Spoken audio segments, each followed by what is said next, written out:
Ontario is poised to overhaul some of its labor laws. The bill, called the Working for Workers Act, is in the early stages, but even on the day it was announced, it attracted support from some of the big unions in this province. No small feat. With us now for more, all in the provincial capital, let's welcome in North York, Ontario, Smokey Thomas. He's the president of OPSEU, the Ontario Public Service Employees Union. In the annex, Sheila Block, senior economist with the Canadian Centre for Policy Alternatives. And in Midtown, Martin Redcon, political columnist for the Toronto Star. And it's great to welcome you three back to our airwaves here on TVO tonight. Let me just take a moment off the top, and for those who didn't follow all of this as carefully as you three have, just give some of the highlights of this new act. The Working for Workers Act promises to require employers with 25 or more employees to have a disconnect from work policy. More on that in a bit. Ban the use of non-compete agreements, remove barriers, i.e. Canadian experience requirements, for internationally trained individuals to get licensed in a regulated profession, and require business owners to allow delivery workers to use a company's washroom if they're delivering or picking up items. Okay, let's just get as Martin Redcon would say, a tour d'horizon of opinion here on what we think about this. Smokey, what do you like about what this bill is attempting to do? Well, I think it's trying to bring some reasonableness into many workplaces. The disconnect thing, I think working from home, some bosses have gotten to think that they can just email you, call you anytime, day or night. And if you sign on to work a 9-to-5 job, there's no reason for the employer to, unless it's an absolute emergency, to be contacting you after hours. So I think that's a very good positive move on the part of the government. Sheila, your view. What's in here that you like?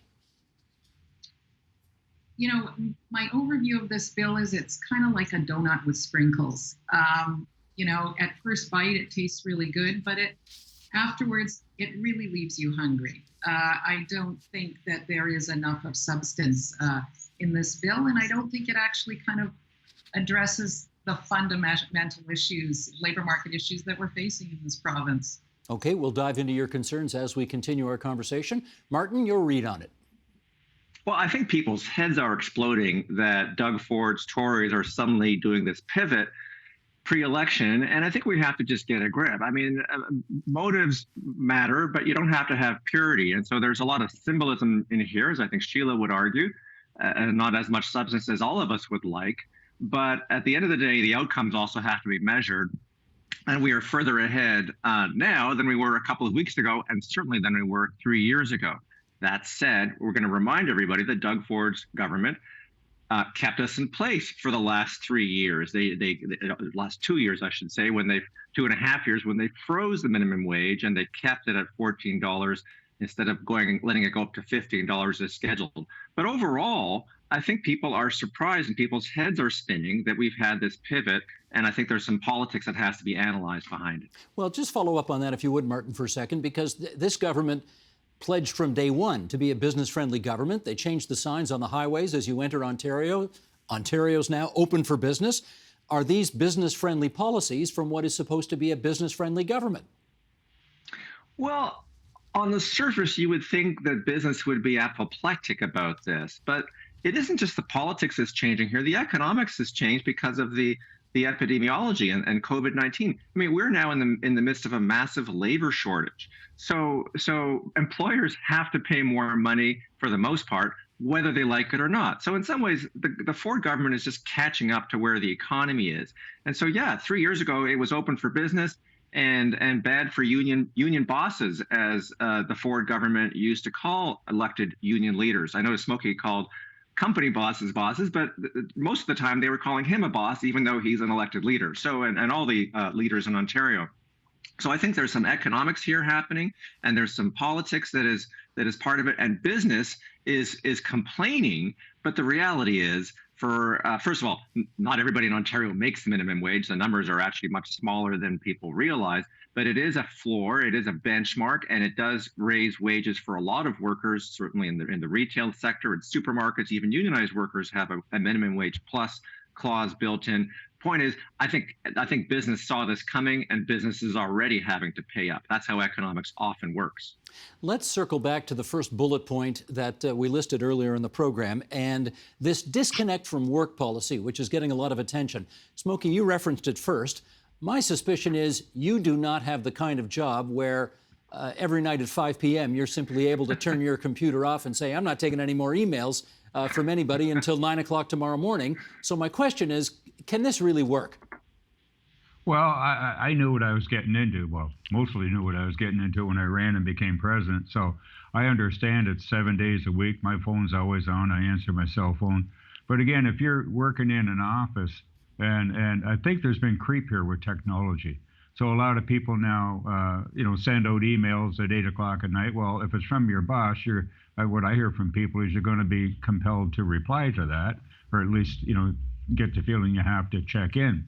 So I myself have tried not to email our employees after hours unless I really have to, or on weekends. And if I do, if it's something I don't want to forget on Monday, I'll just put in there, please don't address this till Monday.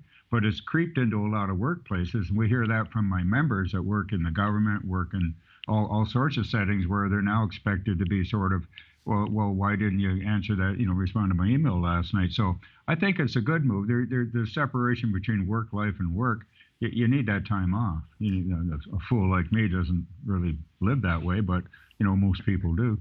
Sheila, let me get your read on that. It's one thing to say in law, you as an employee don't have to respond to an employer who emails you at 8 o'clock at night. I wonder if the reality is the employer may look at you differently if you don't. What do you think?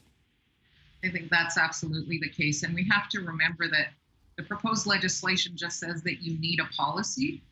It doesn't say it doesn't provide any of the details of the policy. And I absolutely think that people will still feel compelled to answer that. And I think what would really be an incentive for employers is if there was a requirement to pay people if they were working past their usual hours. And I think that would change the equation much more than what's in the proposed legislation. I'd like to know what would happen if Martin Redcon were to say to his bosses, you know what, journalism for me stops after 5 p.m. every day, and if you guys want me after that, you can pay me extra. How do you think that'd go over? Well, I have to admit, I think all journalists have a serious bias on this question. I think it's hard for you and me and Smokey, for that matter, to be objective about this because, yeah, this is what we've been used to. But I think Smokey makes a good point, and Sheila too. This is what you and I signed on for, Steve. So when I call Smokey at 9 p.m., he's got to take the call unless he's mad at me, and he won't. But that's part of the deal. I think if you signed on for a different kind of job, let's say economist for a left-wing organization, you didn't sign on for the 9 p.m. call. And I think Sheila's right. If you added in an economic deterrent, that would also level the playing field. But I do think this is a start, even though some of us are I say we're amused by it. I think it's a serious issue. When my wife gets emails on a weekend, I hope her boss isn't watching. That changes, it soaks up bandwidth, and even if she doesn't reply until Monday morning, that's a problem. And a lot of people are now working Sunday night to try to get ahead of a Monday start. And so this is a wake-up call, I think. Well, two things I got to follow up there. Number one, when you talked about economists for progressive organizations not taking emails late at night, you should have seen Sheila's reaction, because my hunch is she takes plenty of emails late at night. And the second thing is, Smokey, I need to find out, are you mad at Martin right now, or will you return his calls at 9 p.m. if he calls later tonight? Oh, no, Martin and I had a good chat yesterday. We'll return each other's calls. Okay, that's good to know. That's good to know. Let's talk about the minimum wage, because this has been one of the most spectacular, breathtaking 180s that the current government of Ontario has done. Sheila, to you first. The government of Ontario announced, unlike when it came into office 3+ years ago, that it would raise the minimum wage to $15 an hour starting in the new year. That is a change. What do you think of it? I think it's too little too late. I mean, absolutely, is this better than leaving it with the 10-cent increase, 10-cent an hour increase that we saw, I guess, a few weeks before? It's absolutely good news, as you said, that they've raised it, but you have to look back and see what has the impact been of that 3-year delay. And in my shop, we did some estimates, and even with the big reduction in work and big reduction in hours for minimum wage workers who, really took a bad hit through the pandemic, This cost them cumulatively, we estimated, $1.7 billion. So over this time where low-wage workers were, in dangerous situations, letting those of us who could work from home safely, and they lost out on a lot of money at that point. And so I think that's absolutely a concern. But, would I say better late than never? Of course. I think the math on that works out to something like $3,000 to $6,000 per employee who would have been eligible for a $15 minimum wage had it come in 3 years ago when the previous government had planned it. And that, as they say, is real money. Smokey, you were at the news conference where the Premier and a couple of his ministers unveiled this policy. We want to show a little snippet of what you had to say on that day, and then we'll come back and chat. Sheldon, if you would. For the first time in dealing with three governments, we actually have a government that is listening and actually doing some very positive things for working people. I truly believe that it'll be up to the people of Ontario to decide on that, come the next election. But the good things that, Minister McNaughton, Minister Bethlenfalvy, and Premier Ford are doing for working people are not lost on me. I presume the three governments you were referencing there were Dalton McGuinty, Kathleen Wynne, and now Doug Ford's. And I guess my question for you is, did you really mean to say what you said in that clip? Yes, absolutely. And I'll tell you why. I went all the way back to the NDP government under Bob Rae. I fought tooth and nail with the NDP government back then over their attack on institutions, psychiatric hospitals, other institutions. Then along came Mike Harris, who was nobody's friend but business. And then we had Dalton and Kathleen, and who really was an austerity agenda for 15 years. They shrunk the public service by tens of thousands of workers. They did their own series of wage controls. I couldn't get a meeting with Dalton McGuinty for the life of me until they wanted us to take 2 years of zeros. Kathleen Wynne and I really, on a personal level, I really like Kathleen. I agreed with the social changes she was doing, but she bought into that austerity agenda.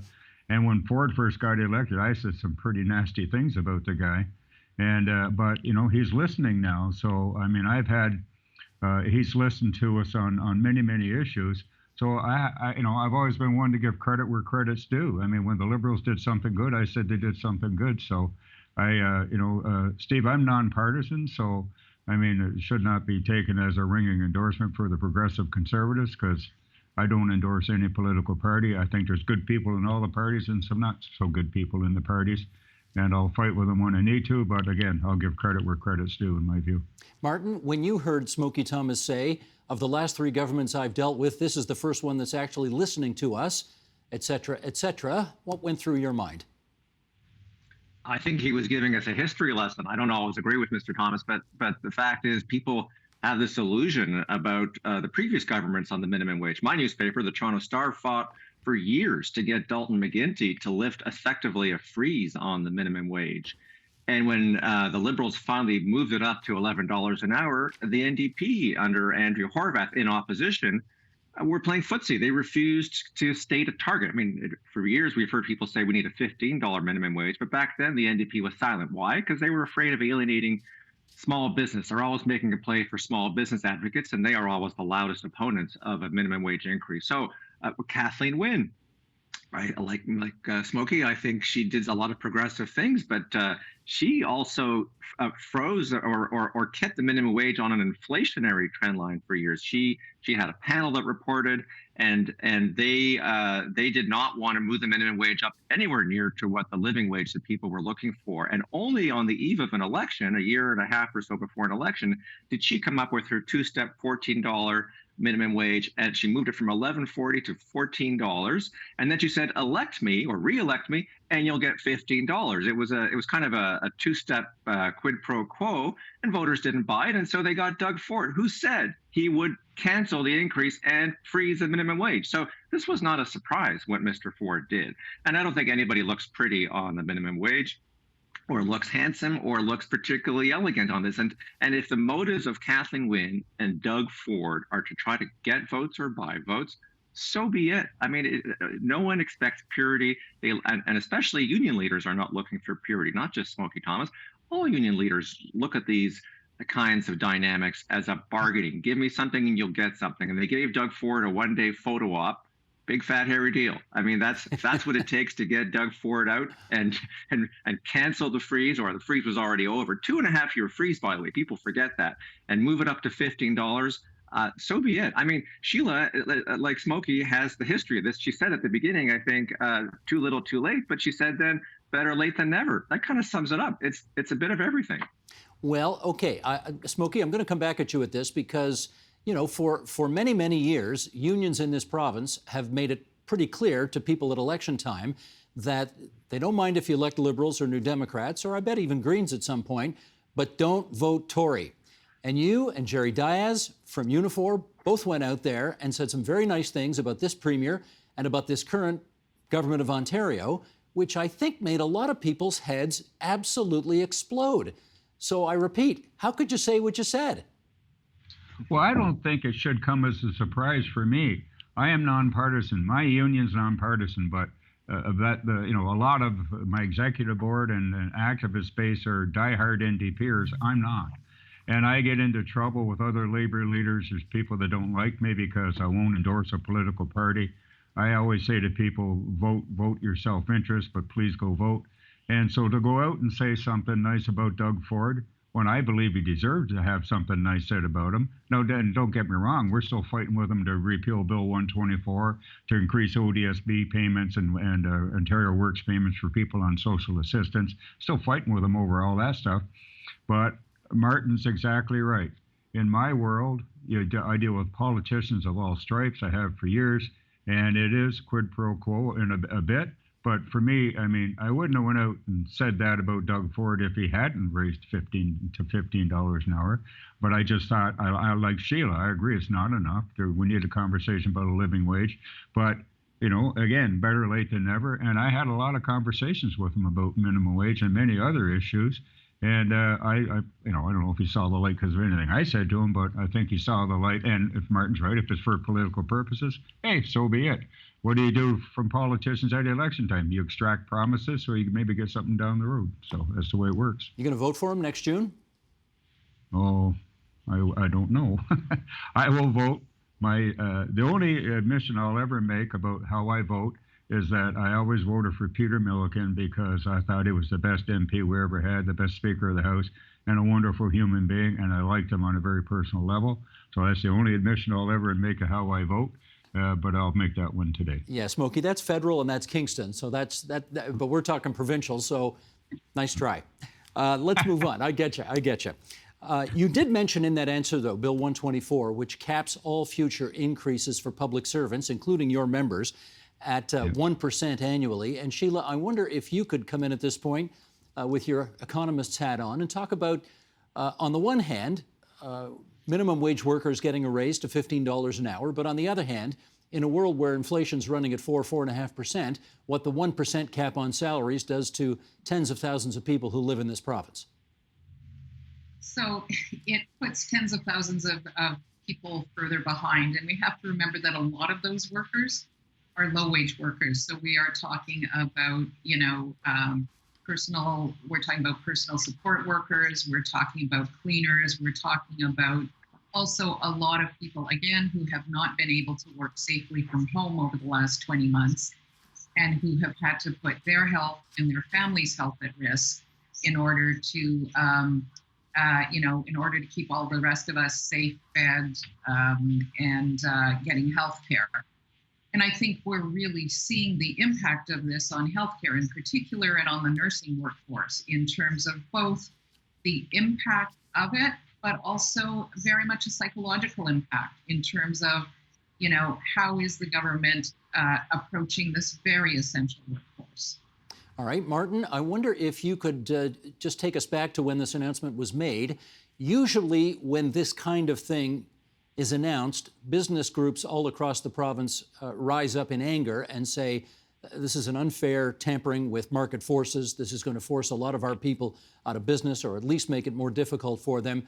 What kind of chorus did we hear this time? I think they were just going through the motions. I think the restaurant sector, which is suffering greatly for obvious reasons, has also realized that they have to pay their servers and waiters and waitresses a lot more money to retain them because there's so much churn and turnover.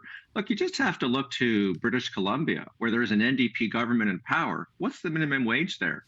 $15.20. There's a 20-cent difference. I mean, that's the NDP premium. I'm not trying to bash the NDP here. I'm just saying when the NDP is in power, suddenly the promises change. And you saw that with Bob Ray's NDP in the 1990s, a Smoky reference. So $15 is too low. I mean, let's not forget a Canadian economist just got the Nobel Prize for economics for his research on the minimum wage, which showed that it actually is not a job killer, despite what small business and big business will tell you. I mean, when Kathleen Wynne raised the minimum wage to $14, the big banks, the Chamber of Commerce, were giving out these scare stories that there would be 150,000 jobs lost in this province. And it was the opposite. There were more people hired.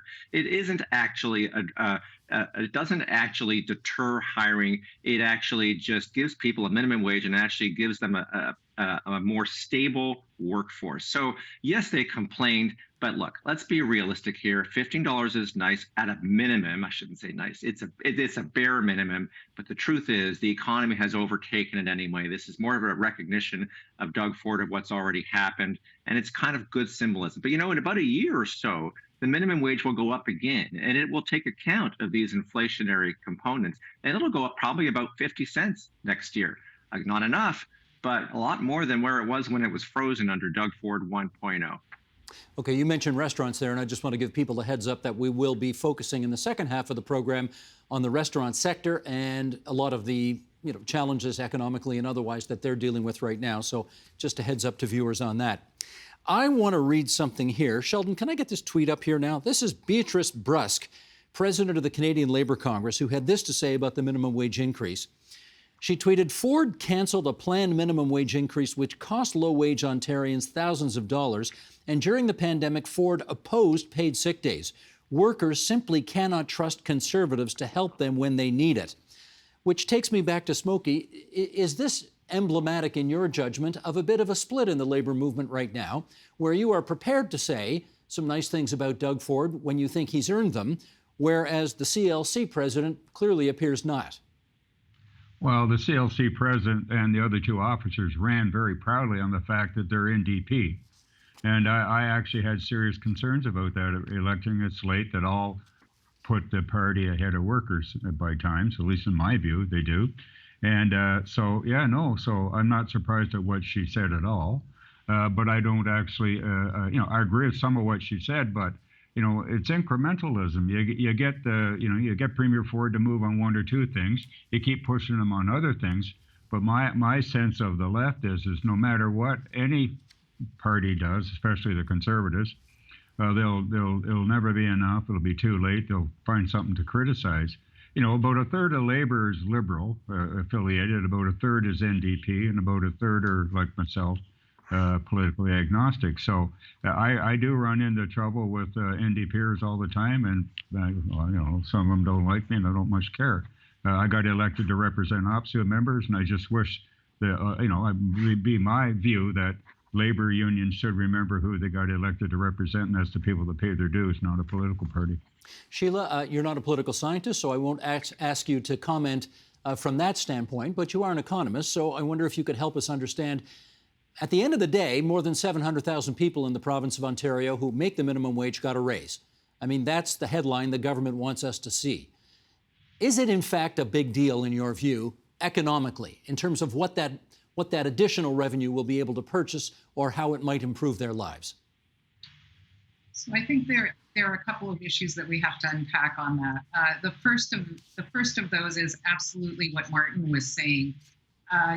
This legislation is in some ways catching up to what is starting to happen in the labor market. I think, which is that there is pressure to increase wages, both because of increased inflation and because of shortages at the low end of the wage scale.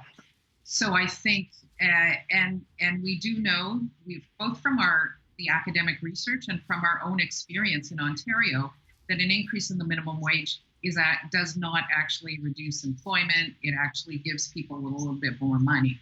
But I think a really crucial question is around other kinds of issues, right? If you're talking about improvements in people's lives, part of that has to do with how many hours are you working? How much notice do you have about how many hours you're working?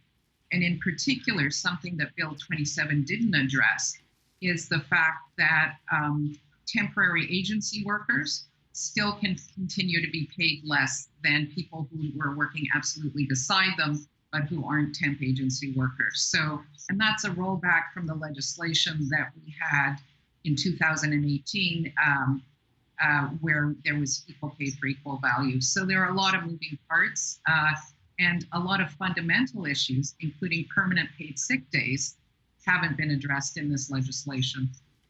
Having said that, Martin, this government came into power back in 2018, June of 2018, promising to be populist, disruptive, small c conservative. And even though the party is called the Progressive Conservative Party, you sure didn't hear very much about the adjective and you heard a lot about the noun. 3+ years later, where do you think they are right now? Pivoting. I mean, he is a populist more than a progressive conservative. And, you asked a good question of Smokey earlier. Do you trust him? And the truth is that, like it or not, Doug Ford did what he said he was going to do 3 years ago. He said he would cancel the minimum wage, and he did it. And now he's saying, and he is legislating, that he's going to increase it. Should Labor love this government and should they trust this government are two different questions. I mean, the Ford government is hoping that Labor will back off, as you said earlier, and not beat up the PCs in the coming election. And they are trying to win the hearts and minds of Labor members, especially in the Southwest, where it's a two-way fight. The Liberals are not in contention. And so they go after blue-collar workers, Tories and New Democrats, both, Windsor, Sarnia, that whole area.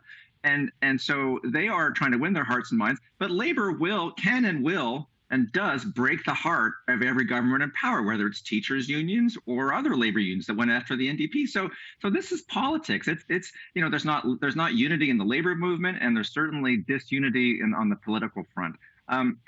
What I do think this tells us, in the poker sense, it's a tell, is that many of the labor leaders, Smokey, Jerry Dias, are giving up on the NDP. I'm not trying to make the NDP feel bad, but I think they've taken stock of the polling and the trend lines, and it looks like they don't think Andrew Horwath will be the next Premier of Ontario, whether you believe me or not. That's what the polls show too. And so just like they gave up on Kathleen Wynne in 2018, despite her promise of a wage increase, they thought she was dead in the water, and they were right. And so they lined up behind Andrew Horwath. And now they seem to be they're not lining up behind Doug Ford, but they're trying to use their pre-election leverage to lock in an increase. It's like locking in a low mortgage rate. They've locked it in. They gave him a photo op for a day, a one-day wonder. And can they trust him? Probably not. But this is now being legislated into law. Well, as I always like to remind people, polls are not predictive. They are a great indication of what people thought yesterday. They don't tell you what people are going to do in 7 months' time. But I will ask you this question, Smokey, and that is, when Corey Teneycke, as he may do, the head of the PC campaign for next year, when he calls you up closer to Election Day and he says, Smokey, we had such a good event that day back in October, where you and Jerry came out along with Peter Bethlen-Falvey and Monty McNaughton and the Premier, and everybody was singing out of the same hymn book. Will you do an event for us in this election campaign? What will you say to him? I'll say no. How come? Well, because I'm nonpartisan. I don't endorse any political party. What I endorse is people, getting educated on the issues, getting out to vote, go to all candidates' meetings, hold politicians accountable, but I will not endorse any party ever. It's just not in me. And having said that, given what Martin just said, that you and the labor movement have somehow made a calculation already at this stage that you don't think the NDP has a chance to win the next election, and therefore you're trying to improve your relationships with the other parties. Is that accurate? Well, I'm not trying to improve my relationship with the Liberals, because I can't forget what they did for 15 years. They got a long way to go to earn back respect from myself. No, it's this way, Steve. At the start of the pandemic, the Premier phoned me. He said, Smokey, can we put partisan politics aside and work together to get through this pandemic. I'm telling you, it's going to be horrible. He said there's lots of time before the next election to stab each other in the forehead if we want. But he said, will you work with me? Your members do the work we need. I said, sir, I'm reaching through the phone to shake your hand, and I'll do that. And my word is good, and I'll work with them in a nonpartisan manner.